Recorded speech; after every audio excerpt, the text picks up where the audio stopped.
Bienvenidos a los cursos bíblicos del Ministerio Llamada de Medianoche. Una propuesta nueva para conocer y entender las Sagradas Escrituras y dar crecimiento a pastores, misioneros y a toda persona que quiere estudiar y crecer en su vida cristiana. Porque la Biblia dice en el Salmo 119:130: la exposición de tus palabras nos da luz y da entendimiento al sencillo. Un material de excelente calidad educativa y de producción. Totalmente gratis. Por más información, www.llamadaweb.org o búscanos en nuestras redes sociales, Facebook, Twitter, Instagram y YouTube. Comunicate vía WhatsApp al 099 000 540. Si estás fuera del Uruguay, prefijo más 598. Disfruta la clase de hoy. Muy bien, bienvenidos a una nueva clase de nuestro estudio del libro de Daniel. Hoy vamos a mirar un poco por arriba el capítulo 5, ¿no?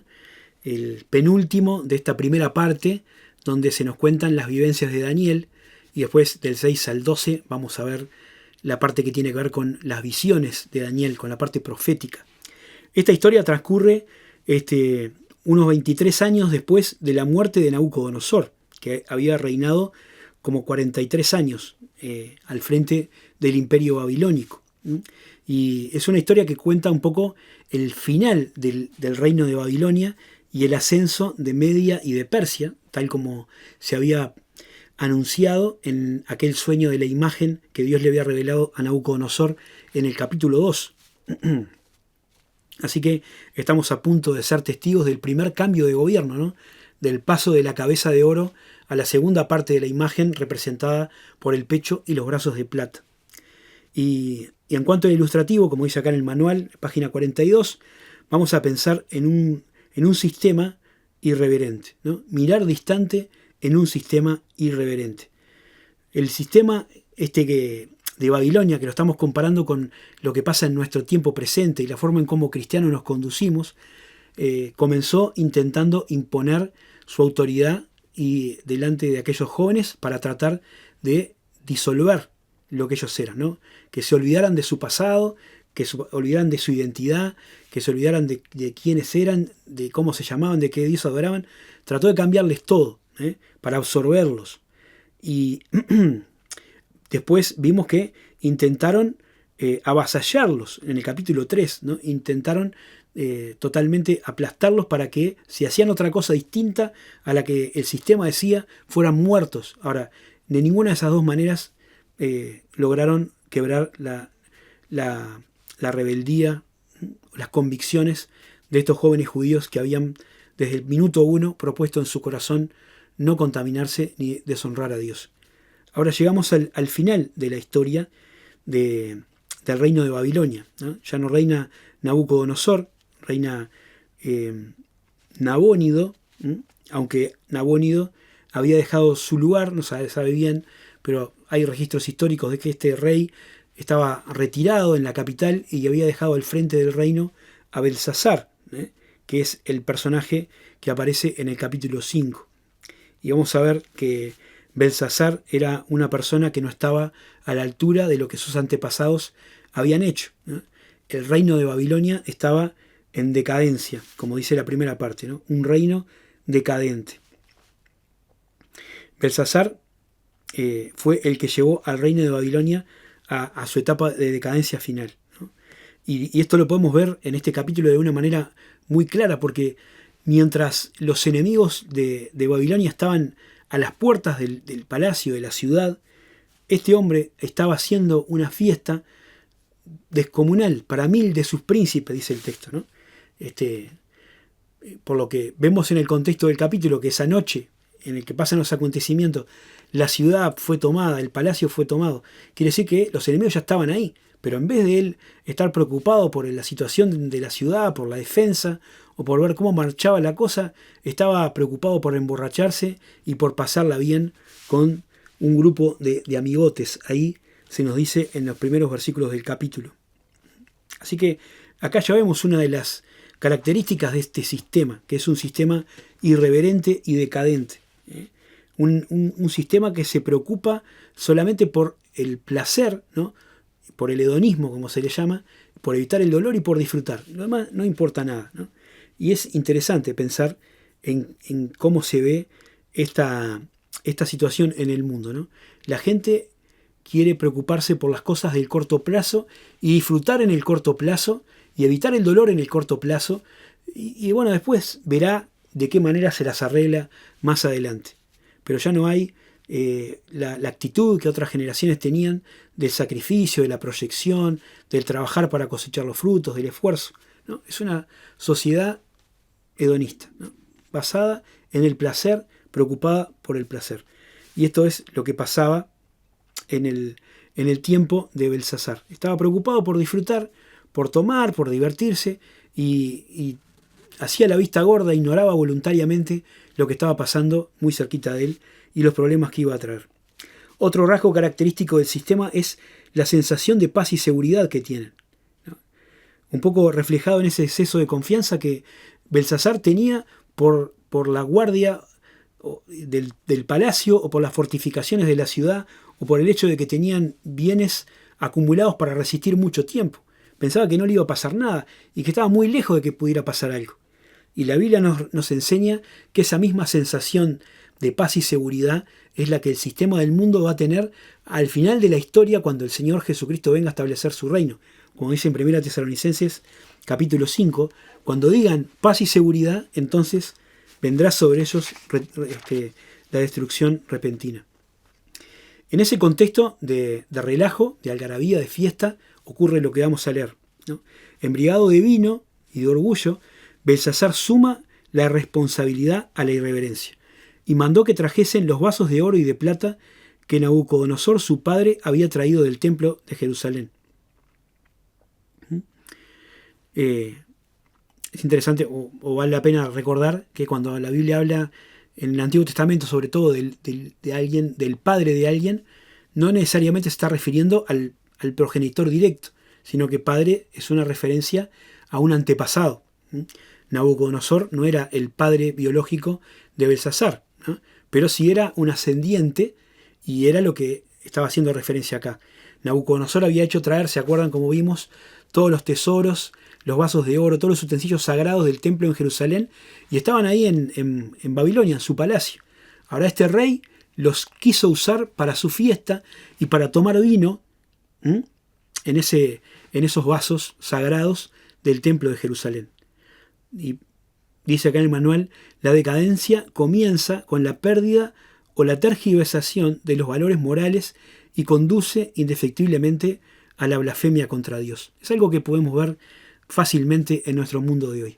Como las cosas sagradas, las cosas que para determinados círculos, no solamente el cristianismo, sino otras creencias que hay en el mundo, son utilizadas para la burla, para la blasfemia, para cualquier cosa, ¿no? Sobre todo la cristiana, porque a veces no es tan fácil hacer lo mismo con los que tienen otra fe un poco más virulenta, ¿no?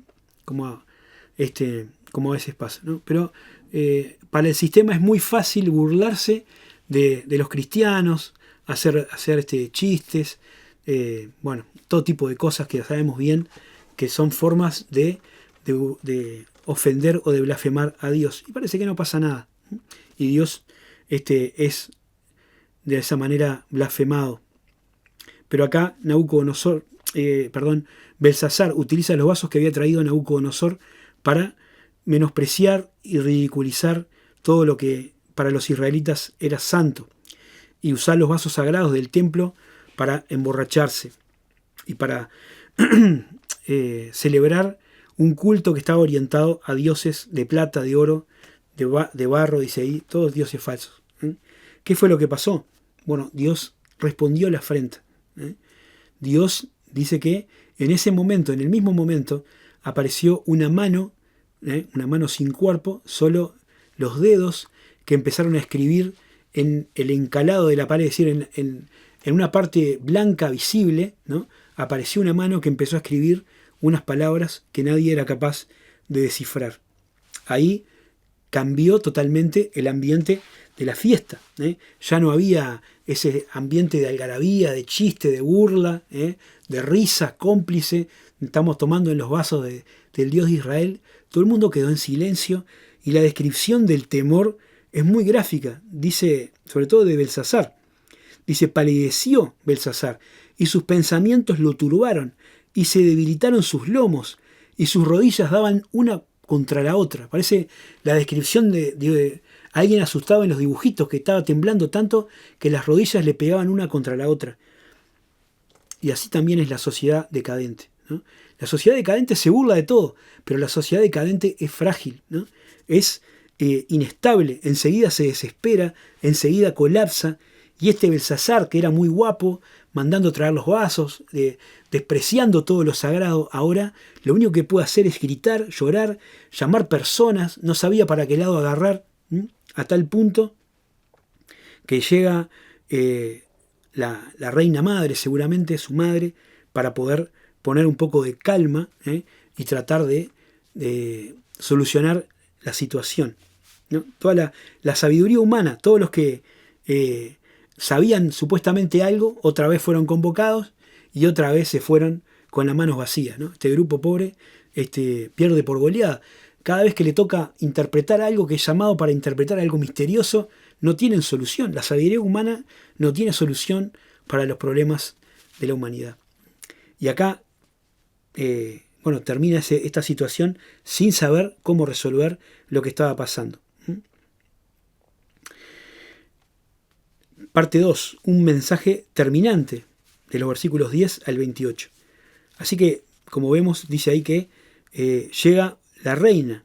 Seguramente no era la esposa de Belsasar, sino la madre o alguna otra señora con un poco más de experiencia y de aplomo, que tranquiliza al rey y que le recuerda que en su reino hay alguien que tiene la capacidad de resolver el misterio que se está planteando.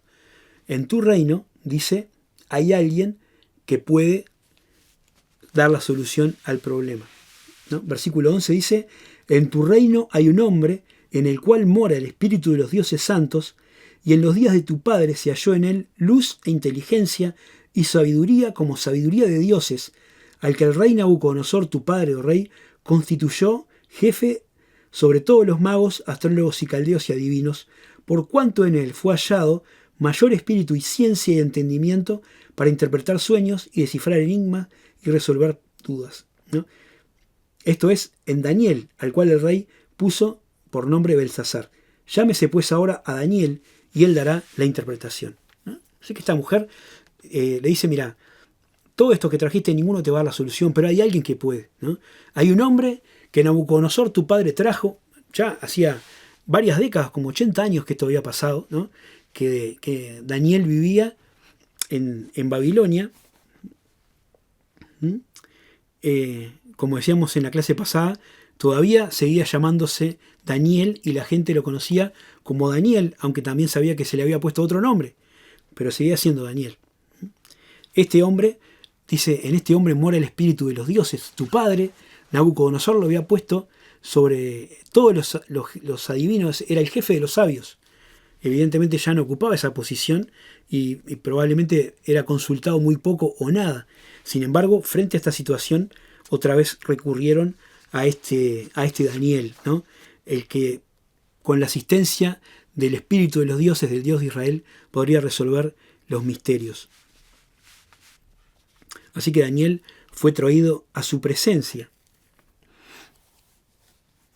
Y bueno, Belsasar se encuentra con Daniel, ¿no? Dice el versículo 13, Daniel fue traído delante del rey y el rey le dijo a Daniel, ¿eres tú aquel Daniel de los hijos de la cautividad de Judá que mi padre trajo de Judea? Yo he oído de ti que el espíritu del Dios santos está en ti, ¿no?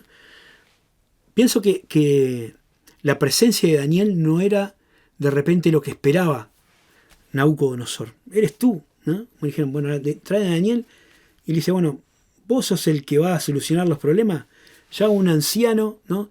De un montón de años, una persona que ya no estaba en los primeros lugares aparentemente de la cosa pública de Babilonia, vos vas a venir a enseñarnos la solución a todos los problemas. Bueno, a ver qué es lo que podés hacer. Y la escritura dice que Daniel guardó silencio. Y el rey prosiguió explicando que los sabios no habían podido interpretar el significado de la escritura enigmática, pero dice, yo sé que vos podés. Si puedes leer la escritura y darme su interpretación, serás vestido de púrpura y un collar de oro llevarás en tu cuello y serás el tercer señor del reino. Algunos estudiosos dicen que Belsasar ofrece el tercer lugar porque él era el segundo, Nabónido era el primero, era el verdadero rey, Belsasar era el segundo y le estaba ofreciendo a Daniel el tercer lugar, el más importante después de él en su imperio. Esto lo comento porque hay muchas personas que dicen que Belsasar nunca fue rey y con ese argumento tratan de desautorizar la autenticidad de Daniel. Pues el texto bíblico y otras evidencias dejan claro que Belsasar no era tanto que él gobernaba, sino que era el que estaba haciéndose cargo por la ausencia o la retirada, en este sentido, la abdicación, digamos, de Nabónido, que era el rey auténtico. Ahora, Daniel tiene una reacción distinta a lo que había tenido con Nabucodonosor, ¿no? En su momento Daniel había venido delante del rey Nabucodonosor para situaciones similares, le había hablado con respeto, rey para siempre vive, ¿no? Había aceptado los honores que le correspondían de alguna manera por ser el que traía la interpretación, había sido ascendido de cargo, había colocado a sus amigos también en otros cargos. No he tenido problema con eso, pero sí tenía problema con tratar con una persona blasfema, ¿no? Nabucodonosor, como dijimos, tenía sus rayes. Él era una persona arrogante, una persona soberbia, pero también, como vimos, era una persona que tenía cierta sensibilidad hacia el obrar de Dios, ¿no? Y él, cuando veía lo maravilloso de la obra de Dios, bajaba un poco el gallo, ¿no? A veces no le duraba demasiado tiempo y después volvía a las andadas, hasta que Dios realmente lo confrontó y le hizo aprender en carne propia que el cielo gobierna. Pero este hombre, Belsasar, había traído la decadencia a su reino y no había aprendido nada. No había aprendido nada. Nabucodonosor había mostrado sensibilidad y admiración al Dios del cielo, por lo que sabemos terminó sus días reconociendo que el Altísimo gobierna como soberano sobre el reino de los hombres. Pero Belsasar estaba tomando vino en los vasos sagrados del templo. Daniel se mantenía distante de Belsasar, ¿no? Él como lo miraba de lejos a este sistema irreverente. Por eso rechazaba los honores y las promociones, porque no quería formar parte de esa corte vulgar en la que se había convertido el reino de Babilonia. Así que el problema era con la actitud actual de su gobernante, porque él estaba tratando de marcar los límites. Y esto es importante, ¿no? Como una enseñanza para nosotros, que vivimos en un mundo caído, donde tenemos que convivir con un montón de gente que no conoce a Dios y que rechaza su manera de vivir. La consigna, dice acá, es ser distantes, pero no desentendidos, ¿no? Como en la iglesia de Jesucristo, somos desafiados a ser la sal del mundo que se deshace, la sal de un mundo que se deshace por la corrupción y la luz de una generación que camina en tinieblas. Sin embargo, también se nos pide mantener la distancia con un sistema gobernado por el maligno y no someter nuestra mente a los principios y valores del presente siglo malo. Dice Romanos 12:2, no os conforméis a este siglo, sino transformaos por medio de la renovación de vuestro entendimiento, para que comprobéis cuál sea la buena voluntad de Dios, agradable y perfecta. Así que tenemos que permanecer cerca del que necesita a Cristo, pero al mismo tiempo no podemos compartir sus prácticas, ¿no? Tenemos que guardar un delicado equilibrio en esas cosas para no ser cómplices de las cosas que ofenden a Dios, pero al mismo tiempo poder estar lo suficientemente cerca de la gente que necesita a Dios para poder compartirle el Evangelio, ¿no? Y hay que trazar un límite con sabiduría. La Biblia dice, Jesús dice, no echen las perlas delante de los cerdos, ¿no? Una frase, una ilustración que tiene que ver con la capacidad de poder dar el mensaje del Evangelio sin involucrarse y sin dar lugar a que el Evangelio sea pisoteado de gusto. ¿no? A veces uno puede hablarle a una persona que se burla, puede darle la oportunidad, pero no ser tan inocente como para dejarse ser objeto de burla. No sé si se entiende cuál es el concepto, ¿no?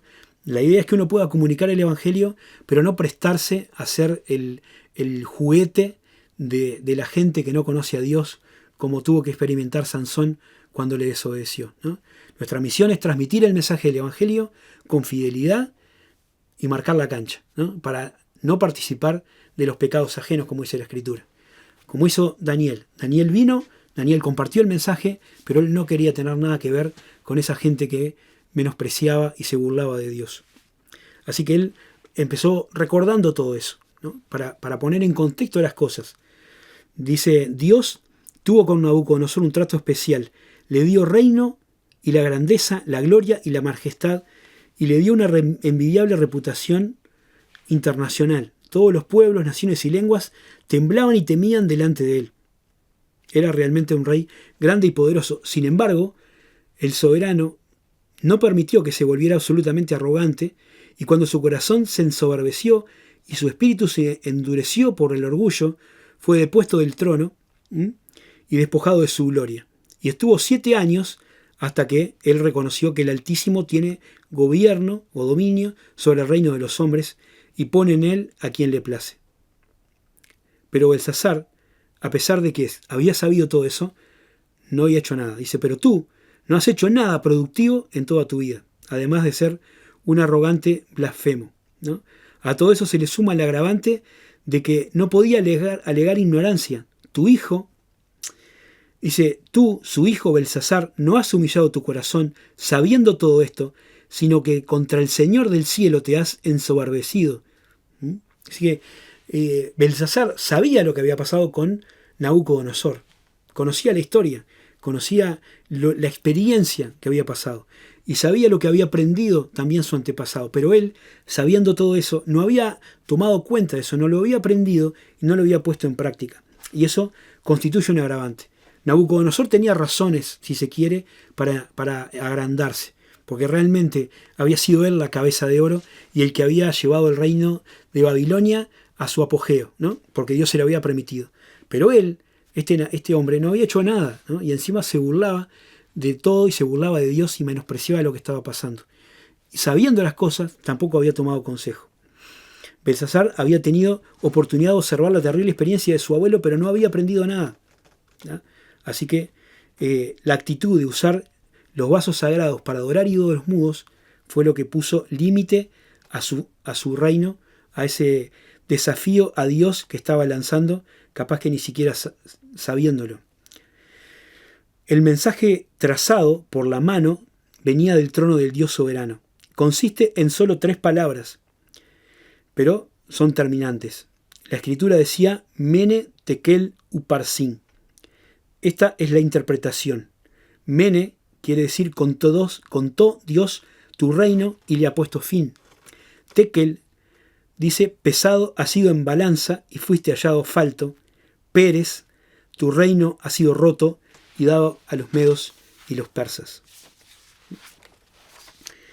Y Daniel leyó la escritura y trajo la interpretación, ¿no? Y bueno, se quedó en silencio. Ahí vemos el final de la historia, ¿no? Todos se quedaron en silencio.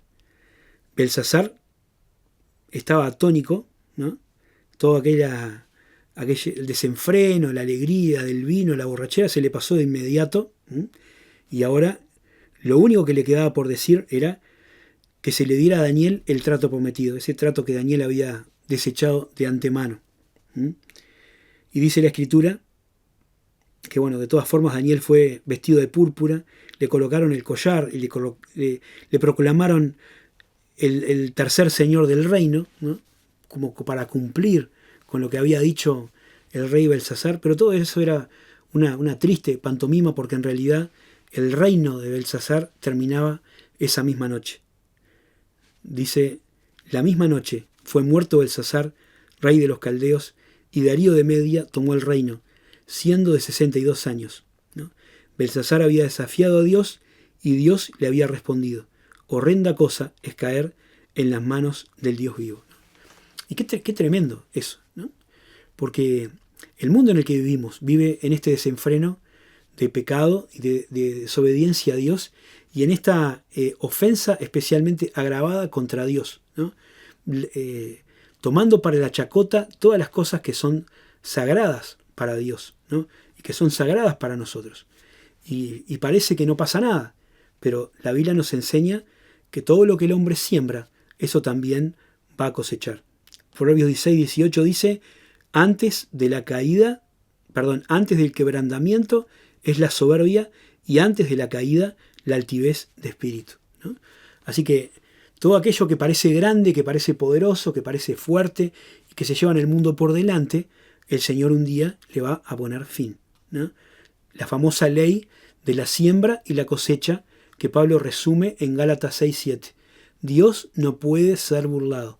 Todo lo que el hombre sembrare, eso también segará.